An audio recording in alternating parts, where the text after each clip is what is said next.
নমস্কাৰ, মই হৰিতা। মোৰ অন্য এটি নতুন ভিডিঅ'লৈ সকলোকে স্বাগতম জনাইছোঁ। আজি মই বনাম বুলি ভাবিছোঁ ডাঙৰ নিমকি।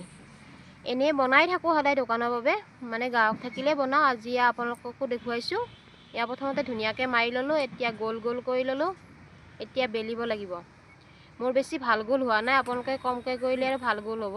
মই দোকানৰ কাৰণে বেছিকৈ কৰিলোঁ নহয়। এইফালে এইটো বহাই দিলে মায়ে, আৰু এয়া আমাৰ ভাজিবলৈ আৰম্ভ হৈ গ'ল ডাঙৰ নিমকি। চাওকচোন কি সহজতে হয়, বেছি একো কষ্ট নাই, লুচিৰ দৰে হয়। কেৱল এইটো ধুনীয়াকৈ ৰাখি থৈ দিব পাৰি আৰু ভালকৈ ভাজিলে। ৰিফাইনত ভাজিব আপোনালোকে, মই মিঠাতেলত ভাজিছোঁ। মোৰ দেউতাই মানে ৰিফাইন ব্যৱহাৰ কৰিব নিদিয়ে, সেইবাবে মই মিঠাতেলতে বনাওঁ। সকলো বস্তু যি বনাই চাব লাগে আৰু আপোনালোকে ৰিফাইনত ধুনীয়াকৈ ভাজিব পাৰিব। বগাও হ'ব, দেখাতো ধুনীয়া হ'ব। গোল হ'লে আৰু দেখিবলৈ বহুত বেছি ভাল লাগে। এয়া মোৰ হৈ গ'ল আজি ডাঙৰ নিমকি।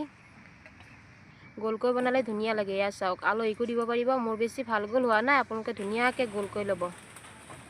এয়াই আছিল মোৰ আজি নিমকি ৰেচিপি। ভাল পালে ভিডিঅ'টো আগৰ দৰে মৰম দিব বুলি আশা কৰিলোঁ। আজি ভিডিঅ'টো ইমানেই।